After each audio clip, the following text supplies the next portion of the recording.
Hello दोस्तों, नमस्कार। मैं भी एक आप सभी का बहुत बहुत स्वागत करता हूं आपके अपने इस यूट्यूब परिवार में। तो साथियों, जैसा कि आज 12 नवंबर के एसएससी सीएचएसएल के सभी शिफ्टों का पेपर समाप्त हो चुका है। तो साथियों, जिस तरह से आज के सभी शिफ्टों में GK, current affair, English, math और रीजनिंग के सवाल पूछे गए हैं, तो इन चारों शिफ्टों के आधार पर आज के इस सेशन में पूरे पेपर को हम लोग डिस्कस करने वाले हैं। तो जिनका आने वाले शिफ्टों में अभी पेपर बाकी है, तो इस पेपर को एक बार जरूर हल करिएगा, क्योंकि इस पेपर से आप सभी को काफ़ी फायदा होने वाला है और आप सभी को आइडिया लगने वाला है।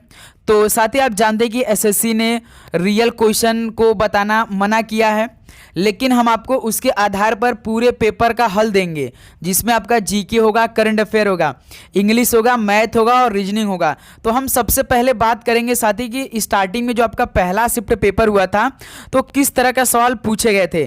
तो जीके देखिए सभी स्टूडेंटों को परेशान किया था, लेकिन जो मैथ था, इंग्लिश और रीजनिंग था, इसमें तो भाई जो 25 क्वेश्चन पूछे गए थे, सभी बहुत ही इजी टू मॉडरेट सवाल पूछे गए थे। जो स्टूडेंट पढ़ के गए होंगे वो तो भाई देखिए मैथ में उनको किसी प्रकार का दिक्कत नहीं आया है, और रीजनिंग में तो भाई 25 के 25 क्वेश्चन सही करने लायक आ रहे थे।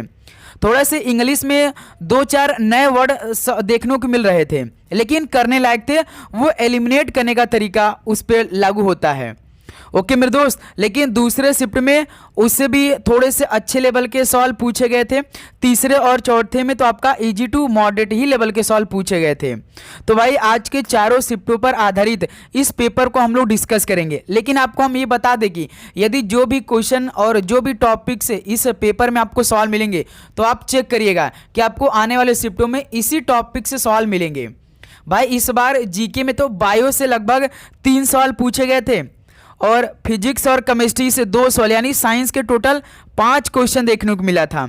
हिस्ट्री से 3 क्वेश्चन था, और पॉलिटिक्स भाई आर्टिकल 150 से अधिक पूछ रहे हैं। ओके दोस्त, तो इस पेपर हम लोग सारे टॉपिक को कवर करने वाले हैं। तो भाई अपने शिफ्ट से पहले इस पेपर को एक बार जरूर हल करिएगा। तो चलिए आज के इस पेपर को हल करते हैं। तो पहले हम लोग करंट अफेयर से शुरुआत करेंगे, ठीक है। देखिए, विश्व खाद्य अवार्ड 2025 किसे प्रदान किया गया है, बताइए। विश्व खाद्य अवार्ड 2025 किसे प्रदान किया गया है? तो याद रखिएगा, मारिया गेला हुंगरिया को किया गया है। तो पहले का ऑप्शन यहां से क्या हो जाएगा, बिल्कुल राइट आंसर हो जाएंगे। अगला सवाल कॉल करिएगा, क्वेश्चन नंबर सेकंड। 2011 की जनगणना के अनुसार देश का दूसरा सबसे कम जनसंख्या वाला राज्य कौन सा है? एक सवाल जनगणना से पूछा गया था हर शिफ्ट में। बताइए, 2011 की जनगणना के अनुसार देश का दूसरा सबसे कम जनसंख्या वाला राज्य कौन सा है? तो सर जी मिजोरम राज्य है। ऑप्शन बी यहां से बिल्कुल राइट आंसर हो जाएंगे। नेक्स्ट अगला सवाल कॉल करिएगा, क्वेश्चन नंबर थर्ड। भारत में न्यूनतम मजदूरी अधिनियम किस वर्ष लागू किया गया था? भारत में न्यूनतम मजदूरी अधिनियम किस वर्ष लागू किया गया था? तो याद रखेंगे 1948 में लागू किया गया था। डी ऑप्शन बिल्कुल राइट आंसर हो जाएंगे। अगला सवाल कॉल करिए, क्वेश्चन नंबर 4 को। किस भारतीय सुधारक को बंगाली गद्य का जनक माना जाता है? बताइए, किस भारतीय सुधारक को बंगाली गद्य का जनक माना जाता है? तो याद रखेंगे ईश्वर चंद्र विद्यासागर को माना जाता है। बी ऑप्शन बिल्कुल राइट आंसर हो जाएंगे। अगला सवाल कॉल करिएगा, क्वेश्चन नंबर 5। भारतीय संविधान का कौन सा अनुच्छेद किसी राज्य की सरकार के कार्य संचालन से संबंधित है? बताइए, भारतीय संविधान का कौन सा अनुच्छेद किसी राज्य की सरकार के कार्य संचालन से संबंधित है? तो अनुच्छेद 166 है। बी ऑप्शन बिल्कुल परफेक्ट आंसर हो जाएंगे। अगला सवाल कॉल करिए, क्वेश्चन नंबर 6। प्रसिद्ध कोयला खनन क्षेत्र कोरबा भारत के किस राज्य में स्थित है? बताइए, प्रसिद्ध कोयला खनन क्षेत्र कोरबा भारत के किस राज्य में स्थित है? तो ये छत्तीसगढ़ राज्य में स्थित है। डी ऑप्शन बिल्कुल राइट आंसर हो जाएंगे। अगला सवाल कॉल करिए, क्वेश्चन नंबर 7। पहला संयुक्त कमांडर सम्मेलन 2024 कहां पर हुआ था?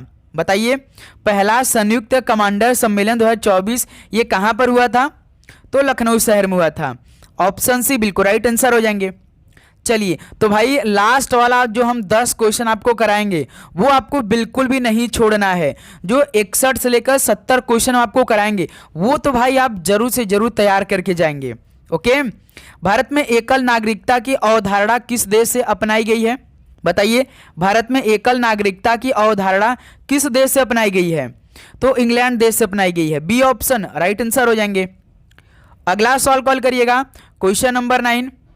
कौन सा विटामिन नवजात शिशु के मस्तिष्क और रीढ़ की मुख्य जन्म दोषों को रोकता है?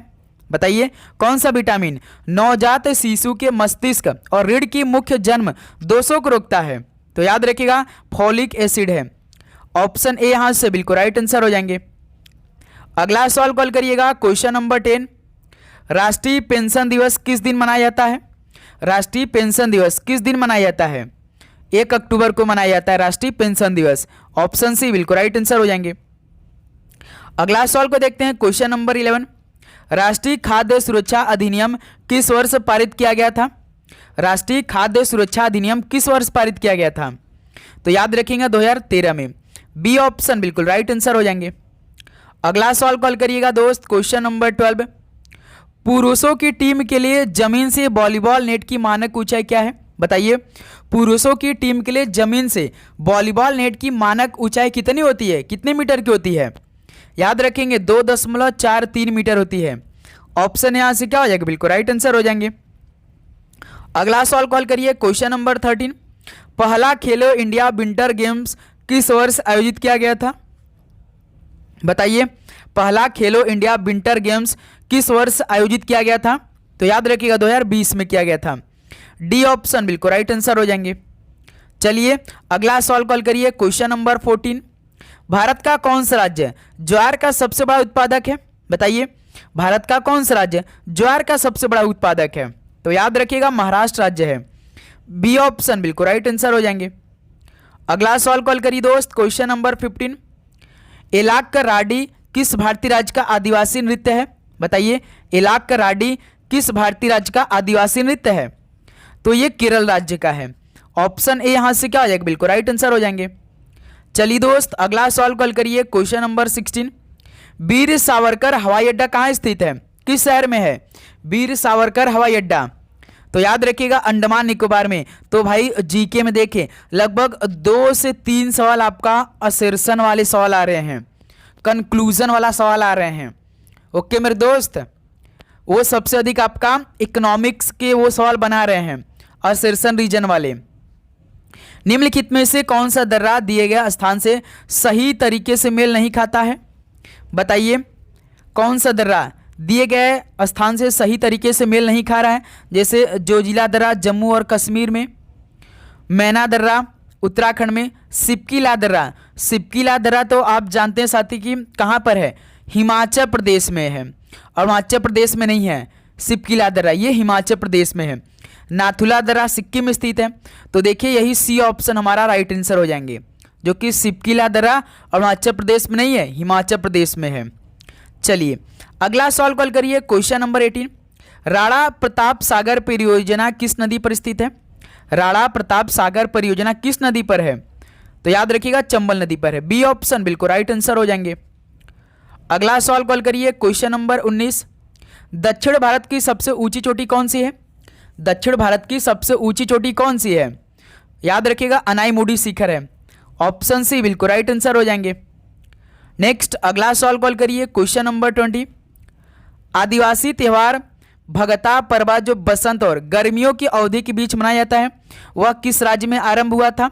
बताइए आदिवासी त्यौहार भगता परवा जो बसंत और गर्मियों की अवधि के बीच मनाया जाता है वह किस राज्य में आरंभ हुआ था? तो ये झारखंड राज्य में आरंभ हुआ था। डी ऑप्शन बिल्कुल राइट आंसर हो जाएंगे। अगला सवाल कॉल करिए, क्वेश्चन नंबर 21। साद नोंगक्रेम का 5 दिवस धार्मिक उत्सव किस राज्य में मनाया जाता है? साद नोंगक्रेम का 5 दिवस धार्मिक उत्सव किस राज्य में मनाया जाता है? तो मेघालय राज्य में मनाया जाता है। ऑप्शन ए यहां से बिल्कुल राइट आंसर हो जाएंगे। ओके दोस्त, तो भाई आप एसएससी सीएचएसएल एग्जाम के लिए अपना एग्जाम डेट हमें जरूर बता दीजिएगा, प्लस आप लोग चैनल को जरूर सब्सक्राइब कर लीजिए और नोटिफिकेशन को ऑन कर लीजिए, क्योंकि जब तक आपका पेपर समाप्त नहीं हो जाता तब तक हमें आपको क्लास प्रोवाइड करना है। इसलिए भाई अपना एग्जाम डेट हमें कमेंट करके एक बार जरूर बताइएगा। निम्नलिखित नदियों में से कौन सी नदी भूमध्य रेखा को 2 बार पार करती है? इन नदियों में से कौन सी नदी भूमध्य रेखा को 2 बार पार करती है? तो जारी नदी है। ऑप्शन ए यहां से बिल्कुल राइट आंसर हो जाएंगे। अगला सवाल कॉल करिएगा, क्वेश्चन नंबर 23। भारतीय नृत्य के किस रूप को महिला प्रस्तुति के लिए कोमल और उपयुक्त कहा जाता है? बताइए, भारतीय नृत्य के किस रूप को महिला प्रस्तुति के लिए कोमल और उपयुक्त कहा जाता है? तो लास्ट को बी ऑप्शन बिल्कुल राइट आंसर हो जाएंगे। नेक्स्ट अगला सवाल कॉल करिए, क्वेश्चन नंबर 24। भारतीय शास्त्रीय गायक पंडित जसराज किस संगीत घराने से संबंधित है? भारतीय शास्त्रीय गायक पंडित जसराज ये किस संगीत घराने से संबंधित है? तो मेवाती घराने से संबंधित है। ऑप्शन है यहां से बिल्कुल राइट आंसर हो जाएंगे। ओके, चलिए अगला सवाल कॉल करिए, question number 25। Silent valley national park किस भारतीय राज्य में स्थित है? साइलेंट वैली नेशनल पार्क ये किस भारतीय राज्य में स्थित है? तो ये केरल राज्य में स्थित है। ऑप्शन सी बिल्कुल राइट आंसर हो जाएंगे। अगला सवाल कॉल करिए दोस्त, क्वेश्चन नंबर 26। मणि महेश झील किस राज्य में स्थित है? मणि महेश झील किस राज्य में स्थित है? तो ये हिमाचल प्रदेश में स्थित है। डी ऑप्शन बिल्कुल राइट आंसर हो जाएंगे। अगला सवाल कॉल करिए, क्वेश्चन नंबर 27। निम्नलिखित में से कोप 30 2025 सम्मेलन किस देश में आयोजित किया गया? बताइए, जो कोप 30 2025 में हुआ था वो किस देश में आयोजित किया गया था? तो याद रखिएगा दोस्त, ब्राजील देश में हुआ था। तो बी ऑप्शन इस वाला क्या हो जाएगा? बिल्कुल राइट आंसर हो जाएंगे। करंट अफेयर के लगभग 2 से 3 सवाल आ रहे हैं पेपर में। जोग जलप्रपात किस राज्य में स्थित है? बताइए, जोग जलप्रपात ये किस भारतीय राज्य में स्थित है? तो कर्नाटक राज्य में स्थित है। डी ऑप्शन बिल्कुल राइट आंसर हो जाएंगे। अगला सवाल कॉल करिएगा, क्वेश्चन नंबर 29। भारतीय भूवैज्ञानिक सर्वेक्षण का मुख्यालय कहाँ स्थित है? भारतीय भूवैज्ञानिक सर्वेक्षण का मुख्यालय कहाँ स्थित है? तो ये कोलकाता में स्थित है। बी ऑप्शन बिल्कुल राइट आंसर हो जाएंगे। चलिए अगला सवाल कॉल करिए, क्वेश्चन नंबर 30। दिनार किस देश की मुद्रा है? दिनार किस देश की मुद्रा है? तो इराक देश की मुद्रा है दिनार। ऑप्शन सी बिल्कुल राइट आंसर हो जाएंगे। चलिए अगला सवाल कॉल करिए, क्वेश्चन नंबर 31। भारतीय अंतरिक्ष अनुसंधान समिति का गठन कब किया गया था? भारतीय अंतरिक्ष अनुसंधान समिति का गठन कब किया गया था? तो 1969 में किया गया था। बी ऑप्शन बिल्कुल राइट आंसर हो जाएंगे। अगला सवाल कॉल करिए, क्वेश्चन नंबर 32। प्रधानमंत्री ग्रामीण आदर्श योजना का प्रायोगिक चरण किस वर्ष में शुरू हुआ था? प्रधानमंत्री ग्रामीण आदर्श योजना का प्रायोगिक चरण किस वर्ष में शुरू हुआ था? तो याद रखिएगा 2010 में शुरू हुआ था। डी ऑप्शन बिल्कुल राइट आंसर हो जाएंगे। नेक्स्ट अगला सवाल कॉल करिए, क्वेश्चन नंबर 33। भारत का पहला लौह अयस्क निर्यातक बंदरगाह कहाँ स्थित है? भारत का पहला लौह अयस्क निर्यातक बंदरगाह कहाँ स्थित है? तो भाई हर शिफ्ट में बंदरगाह के सवाल आ रहे हैं, तो ये गोवा राज्य में स्थित है। बी ऑप्शन बिल्कुल राइट आंसर हो जाएंगे। चलिए अगला सवाल कॉल करिएगा, क्वेश्चन नंबर 34। सरकार के खिलाफ शुरू किए गए खेड़ा सत्याग्रह के नेता कौन थे? सरकार के खिलाफ शुरू किए गए खेड़ा सत्याग्रह के नेता कौन थे? तो दोस्त मेरे याद रखिएगा महात्मा गांधी थे। ऑप्शन सी बिल्कुल राइट आंसर हो जाएंगे। अगला सवाल कॉल करिए, क्वेश्चन नंबर 35। दूसरा एंग्लो बर्मी युद्ध किस वर्ष लड़ा गया था? दूसरा एंग्लो बर्मी युद्ध किस वर्ष लड़ा गया था? तो 1852 में लड़ा गया था। ऑप्शन ए यहां से बिल्कुल राइट आंसर हो जाएंगे। ओके, अगला सवाल कॉल करिए दोस्त मेरे, क्वेश्चन नंबर 36। तो अब देखिए भाई, इंग्लिश के जो क्वेश्चन आपके पूछ रहे जा रहे हैं वो जैसे प्रीवियस ईयर में सवाल पूछे गए सेम टू सेम आपको भाई प्रीवियस ईयर के ही सवाल देखने को मिल रहा है। कॉन्सेप्ट आपका वही लग रहा है, थोड़े से 2-4 नए शब्द ऐड हो रहा है पेपर में। ओके, देखिए, select the options that can be used as a one word substitute for the given group of words. यानी अनेक शब्दों के लिए एक शब्द, a person or entity that is unable to pay debates, मतलब कि कोई व्यक्ति या संस्था जो ऋण चुकाने में असमर्थ हो, उसको लिए एक शब्द हम क्या बोलेंगे? बताइए। A person or entity that is unable to pay debates, यानी कोई व्यक्ति या संस्था जो ऋण चुकाने में असमर्थ है, तो उसे हम क्या बोलेंगे? बस्टेड, यानी टूटा हुआ या फंस जाना। बस्टेड का मतलब क्या होता है दोस्त मेरे? टूटा हुआ होता है, टूटा हुआ या तो साथी फंस जाना, ठीक है। और इंसर्जेंट का मतलब क्या हो जाता है? विद्रोही। इंसर्जेंट का मतलब क्या होता है दोस्त मेरे? विद्रोही, जिसे हम कहते हैं, या बोल सकते बागी। इंसॉल्वेंट, इंसॉल्वेंट का मतलब होता है कि वह व्यक्ति या संस्था जो अपने कर्ज चुकाने में असमर्थ हो। तो इस सवाल का ऑप्शन सी क्या आ जाएगा, बिल्कुल राइट आंसर हो जाएंगे इंसॉल्वेंट, वह व्यक्ति या संस्था जो अपने कर्ज चुकाने में असमर्थ होते हैं। रिक्लूज, वह व्यक्ति जो दुनिया से अलग थलग रहता है। रिक्लूज का मतलब जानते हैं ना कि वह व्यक्ति जो दुनिया से बिल्कुल अलग थलग, उससे कोई मतलब नहीं, कोई लेना देना नहीं दुनिया से क्या हो रही है। तो इस सवाल का सी ऑप्शन बिल्कुल राइट आंसर हो जाएंगे। अगला सवाल कॉल करिए, question number 37, select the most appropriate antonym of the underline word. भाई 2 से 3 सवाल एंटोनिम क्या रहे हैं। The metrological department predicted heavy rain over the coming days. Heavy rain का विलोम शब्द बताइए। जैसे हैवी रेन का मतलब क्या हो जाएगा भाई, भारी बारिश हो जाएगा हैवी रेन मतलब, तो इसका मतलब क्या होगा, ड्रिजली हो जाएगा क्या। ड्रिजली का मतलब जानते हैं ना कि जो बारिश के बूंदाबांदी, जैसे छोटे छोटे बूंदों को कहते हैं ड्रिजली। बारिश के जो बूंदाबांदी होती है स्टार्टिंग में, उसको हम क्या बोलते हैं, ड्रिजली बोलते हैं। तो ये होगा ना भाई, लाइट हो सकता है भाई, जैसे हैवी रेन का मतलब भारी बारिश, तो लाइट रेन का मतलब हल्की फुल्की बारिश। तो यही बी ऑप्शन बिल्कुल राइट आंसर हो जाएंगे। प्लेंटीफुल का मतलब प्रचुर मात्रा में। प्लेंटीफुल का मतलब जानते हैं साथी क्या होता है, प्रचुर मात्रा में होता है, प्रचुर मात्रा में होता है, ठीक है। रेयर मतलब साथी बताइए, रेयर मतलब कि दुर्लभ, जिसका बारिश से कोई रिलेशन ही नहीं हो। तो इस सवाल का मेरे दोस्त बी ऑप्शन बिल्कुल राइट आंसर हो जाएंगे। अगला सवाल कॉल करिएगा, question number 38, select the most appropriate option to fill in the blanks. He could not attend the meaning he was sick. बताइए, वह बीमार होने के कारण बैठक में भाग नहीं ले सका। भाई यहाँ पे जो सो है, सो का मीनिंग जो होता है, यदि हम ऑप्शन ए को फिल इन द ब्लैंक्स करेंगे तो क्या इसका रिजल्ट निकलेगा। सो का मीनिंग भाई परिणाम के लिए होता है, परिणाम होता है, ओके। तो इसमें क्या होगा, ही could not attend the meeting because he was सिक। यह कारण बताता है कि वह बैठक में क्यों शामिल नहीं हो सका। तो इस सवाल का क्या बनेगा, बिल्कुल perfect answer B option because, okay. जैसे अल्दो का मतलब क्या होता है, विरोध या विपरीत परिस्थिति बताता है, ओके, ठीक है। तो मेरे दोस्त इस सवाल का बी ऑप्शन बिल्कुल राइट आंसर हो जाएंगे। नेक्स्ट अगला सवाल कॉल करिए, question number 39, select the most appropriate meaning of the underline idiom buried the hatchet. बताइए इसका मुहावरा क्या हो जाएगा, परफेक्टली आंसर दीजिए। ब्यूरिड द हैचेट का मतलब होता है कि पुरानी लड़ाई या झगड़े को समाप्त करके शांति स्थापित करना। ब्यूरिड द हैचेट का मतलब होता है साथी, जो कोई पुरानी लड़ाई या झगड़े हुए हैं उसको समाप्त करके ना वहाँ पे शांति स्थापित करना, उसको ब्यूरिड द हैचेट बोलते हैं। तो इसका परफेक्ट मैच क्या होगा, to settle a dispute peacefully, किसी विवाद को शांतिपूर्ण ढंग से निपटाने के लिए। तो इस सवाल का सी ऑप्शन क्या हो जाएगा, बिल्कुल राइट आंसर हो जाएंगे। ओके दोस्त मेरे, याद रखिएगा आप लोग। चलिए अगला सवाल कॉल करिए, question number 40, select the options that rectify the underline spelling error. Inter related का राइट स्पेलिंग बताइए, ऑप्शन देखकर आप फटाफट बताइए, सभी दोस्त बताएंगे भाई। बताइए, एक दूसरे से संबंध, इंटर रिलेटेड मतलब क्या होता है, एक दूसरे से संबंधित होता है।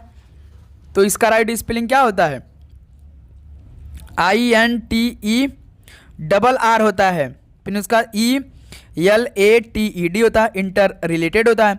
तो इस सवाल का देखिए सी ऑप्शन इंटर रिलेटेड का बिल्कुल सही स्पेलिंग दे रखा है। तो यही क्या हो जाएगा ऑप्शन, बिल्कुल राइट आंसर हो जाएंगे। चलिए दोस्त अगला सवाल कॉल करिए, question number 41, select the sentence that has a grammatical error. तो भाई आपको इस सेंटेंस में ना ग्रामेटिकल एरर बताना है। बताइए, this is a very difficult task to accomplish. बिल्कुल ठीक लग रहा है भाई, this is very difficult task to accomplish, बिल्कुल ठीक है। A young boy offer her his seat, ये भी ठीक है। आई विश आई हैड, भाई I wish I had an eraser to all. आपने भाई कोई सेंटेंस जो जरूर पढ़ा होगा कि I wish I had an eraser होना चाहिए, ऑन इरेजर होना चाहिए। यहाँ पे देखिए आई विश आई हैड के बाद डायरेक्ट इरेजर दिया है। याद रखिएगा भाई, इरेजर एक काउंटेबल नाउन होता है, इसलिए इसके आगे एन लगाना जरूरी होता है मेरे दोस्त। जैसे कि I wish I had an eraser to erase all the mistake in my life, यानी काश मेरे पास एक रबड़ होती जिसमें अपने जीवन की सारी गलतियों को क्या करता, मिटा सकता। तो भाई I wish I had an eraser होना चाहिए, क्योंकि इरेजर एक काउंटेबल नाउन है, तो इरेजर के पहले एन आना चाहिए। तो यही क्या हो जाएगा भाई, ग्रामेटिकल एरर है। तो सी ऑप्शन इस वाला क्या हो जाएगा दोस्त मेरे, बिल्कुल राइट आंसर हो जाएंगे। ओके, चलिए अगला सवाल कॉल करिए, question number 42। Select the most appropriate synonyms of the given word. Proficient का समानार्थी शब्द बताइए। प्रोफिशिएंट का मतलब क्या होता है दोस्त मेरे, निपुण, निपुण होता है।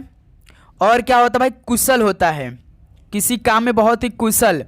तो इसका समानार्थी शब्द क्या होगा, ग्लैमरस हो जाएगा। ग्लैमरस का मतलब क्या होता है दोस्त मेरे, आकर्षक होता है ना। एकॉम्प्लिश का मतलब क्या होता है, दक्षता या कुशलता को दर्शाना। तो यही क्या हो जाएगा, एकॉम्प्लिश हो जाएगा। प्रोफिशिएंट का सिनोनिम्स क्या होगा, एकॉम्प्लिश होगा। गैलस का मतलब जानिएगा मेरे दोस्त, घृणास्पद होता है। क्या होता है, घृणास्पद होता है। रिकैलेसिट्रेंट का मतलब क्या होता है, जो अड़ियल जिसे हम बोलते हैं, क्या, अड़ियल जिसे हम बोलते हैं। ठीक है, तो इस सवाल का बी ऑप्शन जो बनेगा ना आपका राइट आंसर बनेगा। चलिए अगला सवाल कॉल करिए, question number 43। Select the most appropriate synonyms of the given word. Fatigue का समानार्थी शब्द बताइए। फैटिग्यू का मतलब होता है दोस्त मेरे थका हुआ, है ना। तो इसका टायर्ड मतलब थका हुआ था, तो यही पहला ऑप्शन आपका राइट आंसर हो जाएगा। फ्यूरियस का मतलब क्या होता है, उग्र होता है। और ट्रिकी का मतलब मुश्किल होता है। और फेमस मतलब प्रसिद्ध होता है। तो इस सवाल का ऑप्शन है राइट आंसर हो जाएंगे। तो साथ ही उम्मीद करूंगा किसी प्रकार का दिक्कत नहीं आ रही होगी। सारे क्वेश्चन आप जरूर से जरूर तैयार करेंगे, अपने सबसे पहले अपने दिमाग में स्टोर करेंगे भाई। ओके, देखिए question number 44। Select the most appropriate meaning of the given idiom. Green thumb का मतलब क्या होता है, पहले इस मुहावरे का मतलब निकालिए, उसके बाद राइट आंसर दीजिए।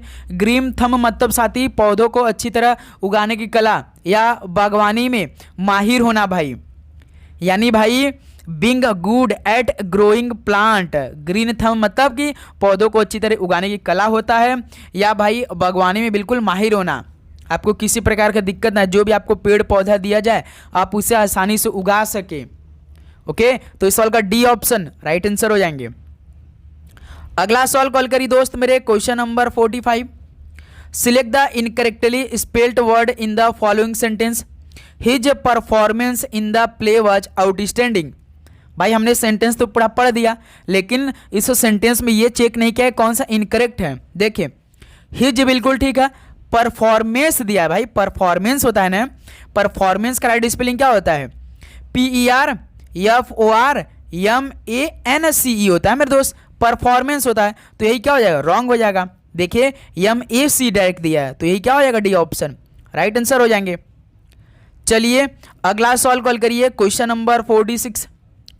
One word substitute. भाई देखिए वन वर्ड सब्स्टिट्यूट के दो सवाल आ रहे हैं। Exactly the same word as were used originally. बिल्कुल वही शब्द जो मूल रूप से इस्तेमाल किए गए थे, उसके लिए एक शब्द क्या होगा, बिल्कुल वही शब्द जो मूल रूप से इस्तेमाल किए गए थे उसको क्या बोलेंगे, फैक्चुअल तथात्मक बोलेंगे, कि ऑर्नेट मतलब अलंकरित, या प्रिसाइज बिल्कुल सटीक, या वर्टियम यानी बिल्कुल वैसा ही जैसा मूल में था। तो यही हो जाएगा डी ऑप्शन।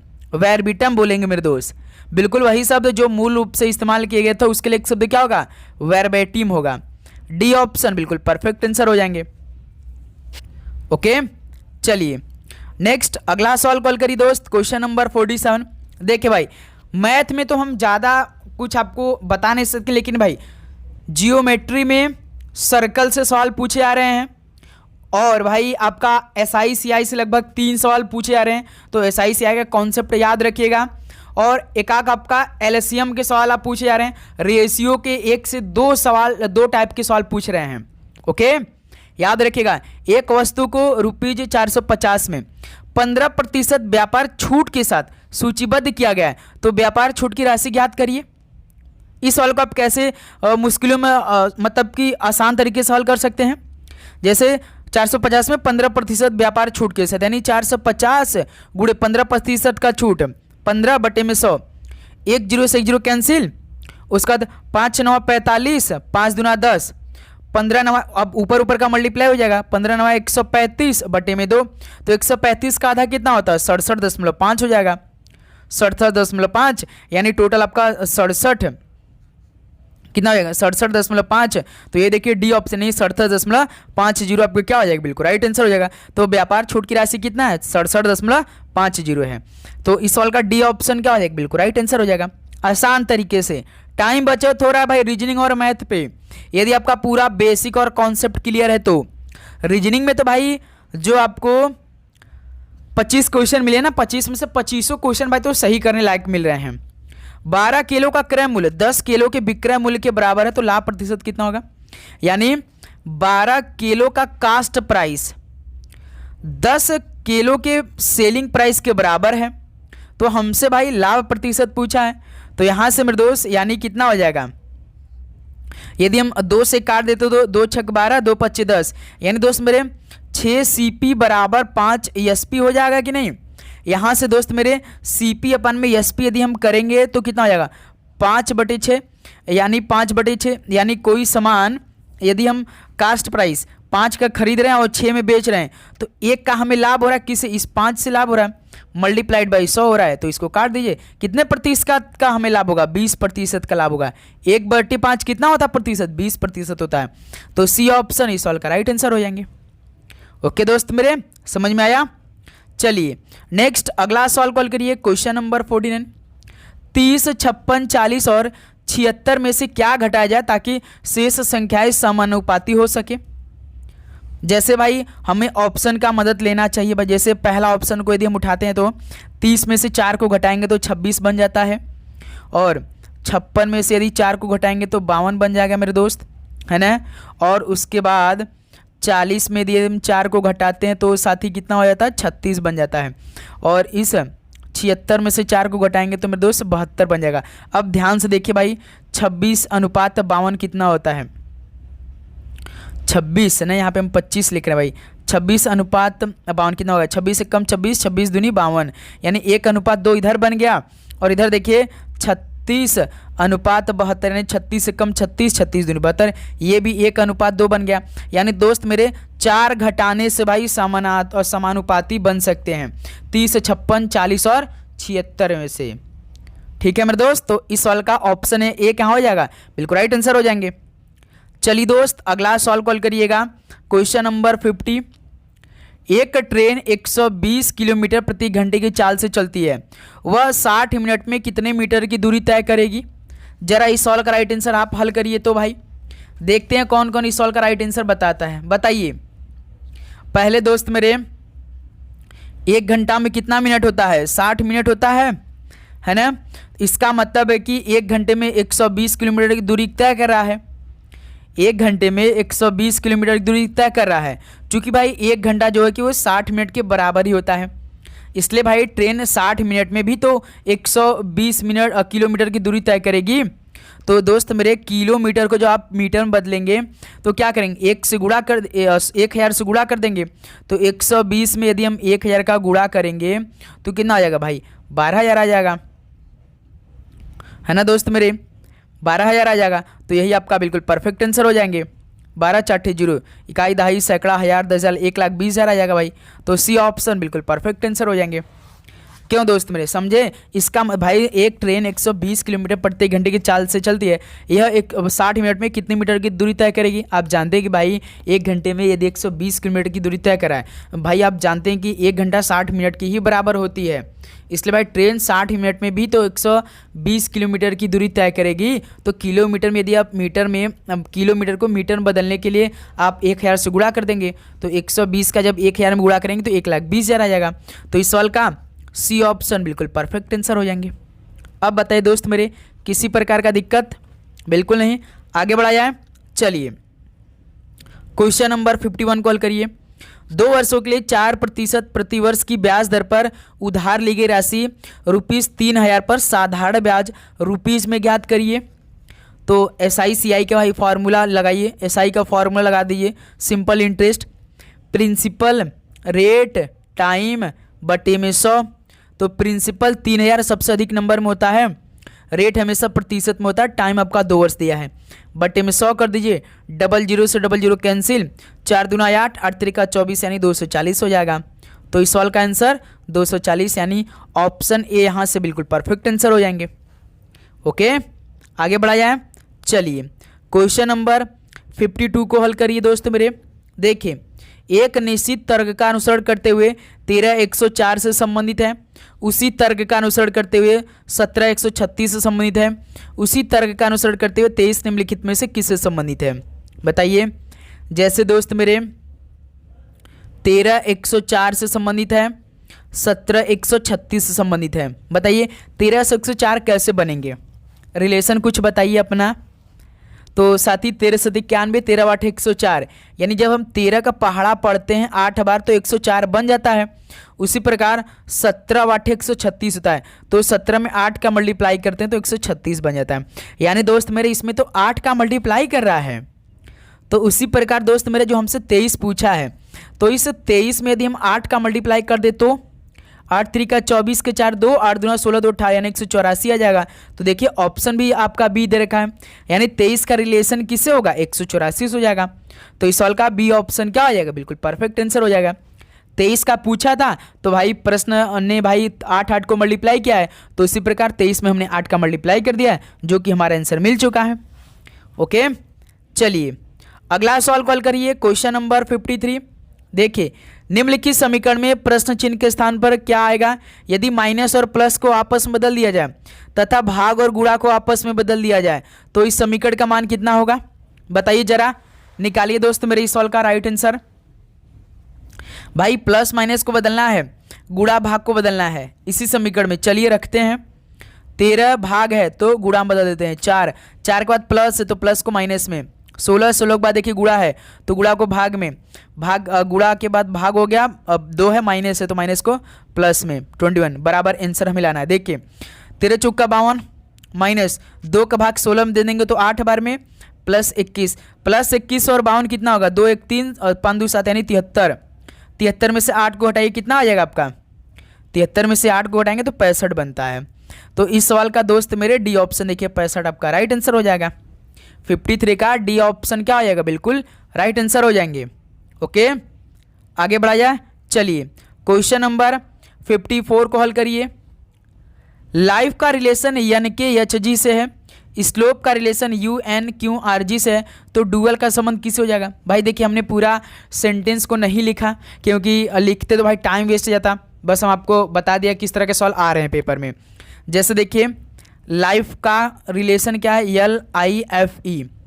लाइफ का रिलेशन जो है दोस्त मेरे NKHG, तो इसका हम कोट कर देंगे L12 I9 F6 E5 N14 K11 H8 G7। देखिए 12 से 14 प्लस 2, 9 से 11 प्लस 2, 6 से 8 प्लस 2, 5 से 7 प्लस 2, तो साथ ही इसमें प्लस 2 किया है। दूसरे को भी चेक कर लेते हैं भाई। स्लोप का रिलेशन UNQRG है, SLOPE। स्लोप का रिलेशन UNQRG यही है।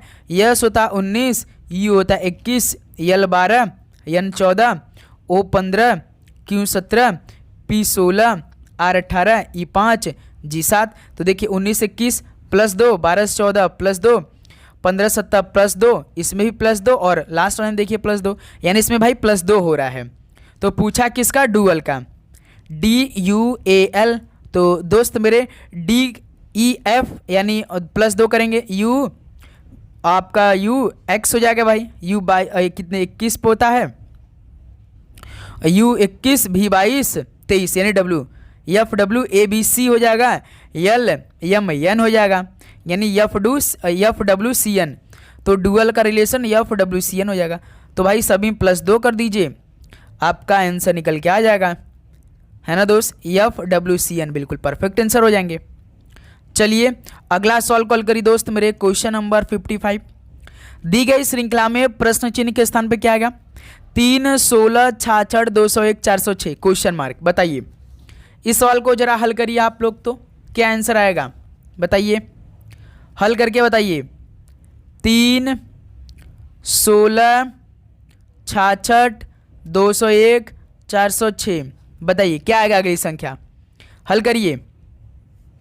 देखिए 3 से 16 यानी पहले 3 में 5 का मल्टीप्लाई किया फिर +1 कर दिया, 16 हो जाएगा। फिर देखिए 16 से 66 यानी 16 चौका 64 +2 66 हो जाएगा।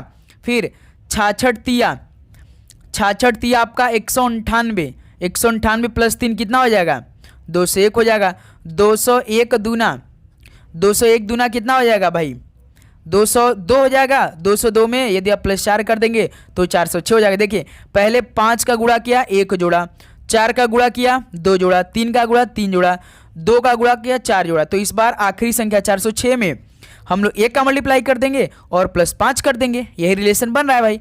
406 का मल्टीप्लाई 1 में करेंगे तो 406 और 5 जोड़ देंगे 411 आ जाएगा। यानी सॉल्व का ऑप्शन डी हो जाएगा बिल्कुल राइट आंसर। दोस्त मेरे किसी प्रकार का दिक्कत, पहले 5 का गुणा किया 1 जोड़ा, 4 का गुणा किया 2 जोड़ा, 3 का गुणा 3 जोड़ा, 2 का गुणा किया 4, यानी घट रहा है, गुणा वाला घट रहा है लेकिन प्लस वाला बढ़ रहा है ना दोस्त मेरे। तो इस सॉल्व का डी ऑप्शन राइट आंसर आ जाएंगे। नेक्स्ट अगला सॉल्व कॉल करिए, क्वेश्चन नंबर 56। ध्यान से देखिए, एक निश्चित कूट भाषा में जार्स को 3175 के रूप में कूटबद्ध किया जाता है और साइड को 4832 के रूप में कूटबद्ध किया जाता है। दी गई कूट भाषा में यस के लिए कूट क्या है, तो साथी जैसे जार है JARS, जार में 4 अक्षर है तो 4 अलग नंबर कोड दिया गया है, 3 1 7 5। और साइड है SIDE, साइड में 4 अक्षर हैं तो 4 8 3 2।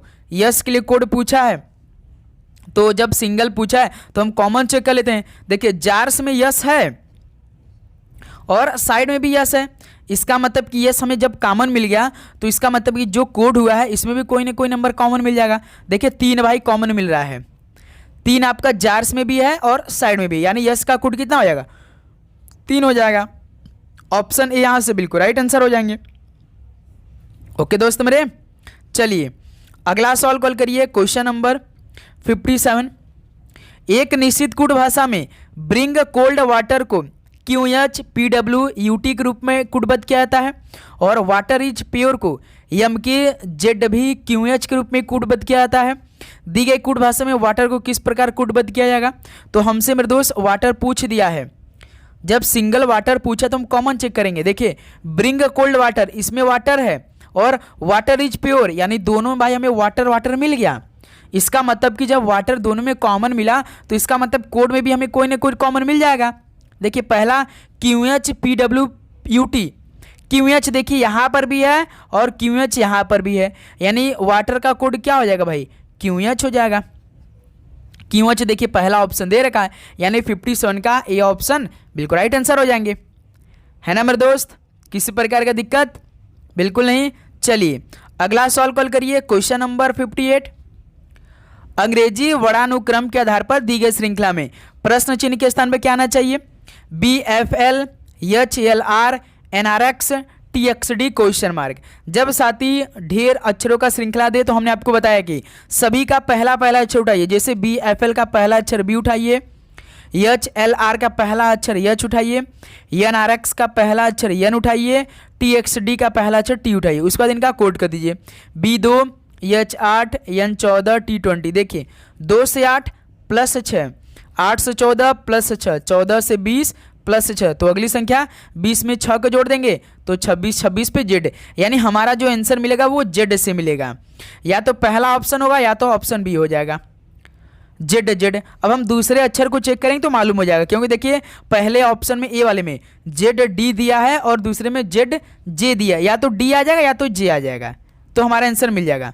चलिए BFL का सेकंड अक्षर F चेक करिए और HLR का सेकंड अक्षर L चेक करिए, NRX का सेकंड अक्षर R चेक करिए, TXD सेकंड अक्षर X। देखिए F 6 L 12 R 18 X 24। भाई देखिए 6 जोड़ रहा है, 6 6 12, 12 6 18, 18 6 24, 24 में 6 जोड़िए 30, 30 पे कौन होता है, जैसे ए से लेकर जेड तक 26 होता है, 27 पे ए हो जाता है, 28 पे बी, 29 पे सी, 30 पे डी हो जाता है, यानी 30 पे डी, यानी हमारा जेड तो मिला था, जेड डी हो जाएगा।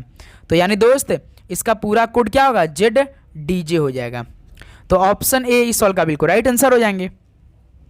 ओके चलिए अगला सवाल कॉल करिए दोस्त मेरे, क्वेश्चन नंबर 59। ध्यान से देखिए, P Q R S T U और भी एक वृत्ताकार मेज के चारों ओर केंद्र की ओर मुख करके बैठे हैं।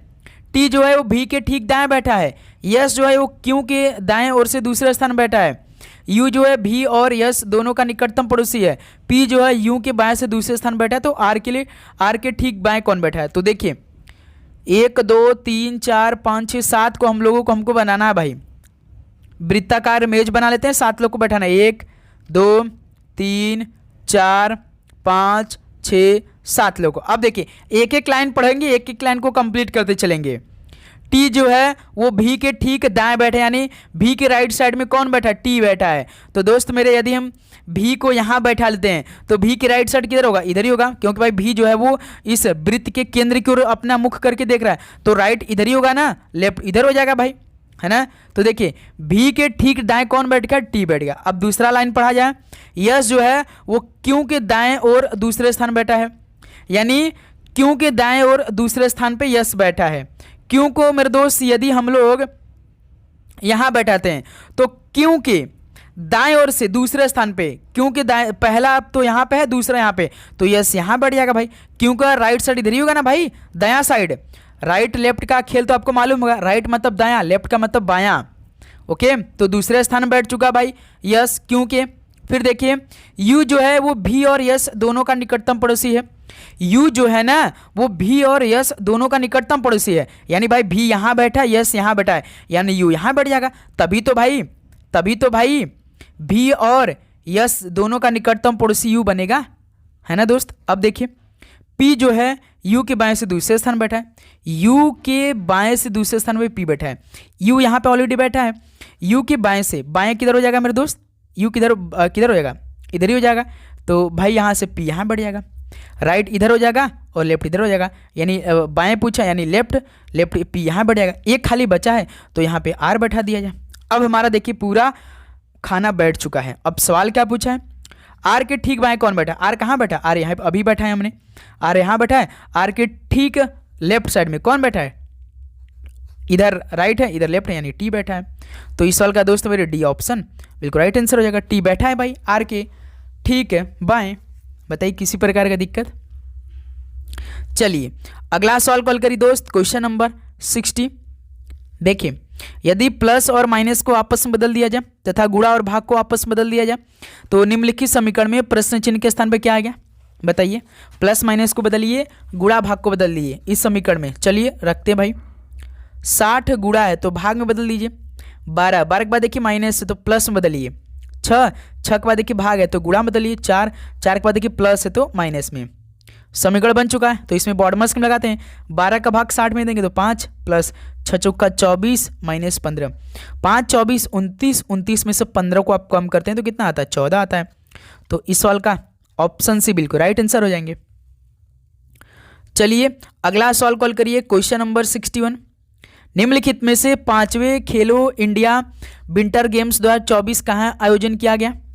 करंट अफेयर के सवाल है भाई, ये 10 सवाल आप जरूर से पढ़ के जाएंगे जीके के लिए। बताइए 5वें खेलो इंडिया विंटर गेम्स 2025 से कहाँ आयोजन किया गया? तो याद रखिए लेह लद्दाख व गुलमर्ग जम्मू कश्मीर में आयोजित किया गया था। बी ऑप्शन बिल्कुल राइट आंसर हो जाएंगे। अगला सवाल कॉल करिए, क्वेश्चन नंबर 62। 7वां खेलो इंडिया यूथ गेम्स 2025 किस राज्य में आयोजित किया गया था? बताइए 7वां खेलो इंडिया यूथ गेम्स 2025 किस राज्य में आयोजित किया गया?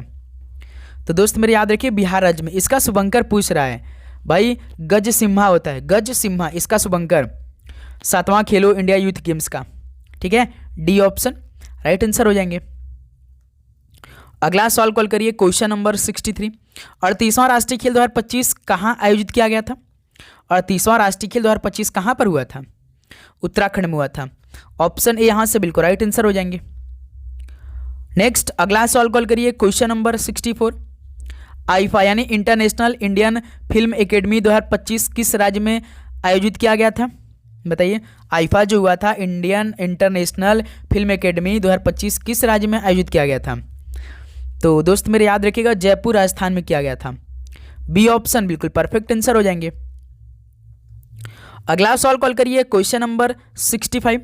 82वां गोल्डन ग्लोब अवार्ड 2025 में सर्वश्रेष्ठ फिल्म कौन सी थी? 82वां गोल्डन ग्लोब अवार्ड 2025 में सर्वश्रेष्ठ फिल्म कौन सी रही थी? तो याद रखिएगा सेमिलिया पेरेज थी। ऑप्शन सी बिल्कुल परफेक्ट आंसर हो जाएंगे। नेक्स्ट अगला सवाल कॉल करिए दोस्त क्वेश्चन नंबर 66। मेवाड़ से युद्ध तथा चित्तौड़ की संधि किसके शासनकाल की महत्वपूर्ण उपलब्धियां हैं? मेवाड़ से युद्ध तथा चित्तौड़ की संधि किसके शासनकाल की महत्वपूर्ण उपलब्धियां थी? तो ये जहांगीर के समय की थी। बी ऑप्शन बिल्कुल परफेक्ट आंसर हो जाएंगे। नेक्स्ट अगला सवाल कॉल करिए क्वेश्चन नंबर 67। ताप गतिकी का प्रथम नियम सामान्यतया किससे संबंध मामला है? ताप गतिकी का प्रथम नियम सामान्यतया ये किससे संबंध मामला है? तो ये ऊर्जा के संरक्षण के नियम से मामला संबंधित है। बी ऑप्शन बिल्कुल राइट आंसर हो जाएंगे। अगला सवाल कॉल करिए दोस्त क्वेश्चन नंबर 68। निम्नलिखित में से कौन सा MS वर्ड 365 में एक मान्य फाइल प्रारूप यानी फाइल फॉर्मेट नहीं है? बताइए MS वर्ड 365 में एक मान्य फाइल प्रारूप जो कि फाइल फॉर्मेट नहीं है, जैसे डॉट एक्स है और दोस्त मेरे आपका डॉक भी है और आपका DOCX यानी डॉक एक्स भी है, लेकिन जो मेरे दोस्त आपका .DCP है ये नहीं है भाई, तो इसलिए बी ऑप्शन परफेक्ट आंसर हो जाएगा। ठीक है, इस सवाल का बी ऑप्शन यही आपका भाई फाइल फॉर्मेट नहीं है 365 में एक मान्य। ओके चलिए क्वेश्चन नंबर 69 को हल करिए। निम्नलिखित में से कौन एक पश्चिमी तटद्वीप है? तो इनमें से कौन सा एक पश्चिमी तटद्वीप है? तो एलिफेंटा है। बी ऑप्शन परफेक्ट आंसर हो जाएंगे। चलिए लास्ट क्वेश्चन को हल करिए 70 नंबर को। उच्चतर किस सूचकांक आय वितरण में असमानता को दर्शाता है? बताइए उच्चतर किस सूचकांक आय वितरण में असमानता को दर्शाता है? तो गिनी सूचकांक आय को। बी ऑप्शन राइट आंसर हो जाएंगे। तो दोस्त मेरे ये फाइनल आपका 70 क्वेश्चन कंप्लीट हो चुका है आज के सभी शिफ्टों के आधार पर। तो बताइए दोस्त आप सभी का कितना स्कोर रहा और आप अपना फीडबैक जरूर दीजिएगा भाई, पेपर का लेवल क्या ऐसा ही था? सभी दोस्त बताइएगा। ओके अपना कमेंट बॉक्स में आप अपना राय दीजिएगा, फीडबैक जरूर दीजिएगा, जो भी आपके मन में क्वेश्चन आ रहे हैं जरूर पूछेगा। और आपका कब एग्जाम डेट है भाई हमें कमेंट करके जरूर बताइएगा, क्योंकि हमें आपको क्लास प्रोवाइड करना है। चैनल को जरूर सब्सक्राइब करिए। ओके तो चलिए इस क्लास को यहीं पर समाप्त करते हैं। तो आप सभी को एग्जाम के लिए बेस्ट ऑफ लक। डेली हम आपको लगभग 3 से 4 क्लास प्रोवाइड करेंगे, ओके जब तक कि आपका पेपर समाप्त नहीं हो जाता। तो सभी को जय हिंद, जय भारत, पढ़ाई करते रहिए। ऑल द वेरी बेस्ट, धन्यवाद।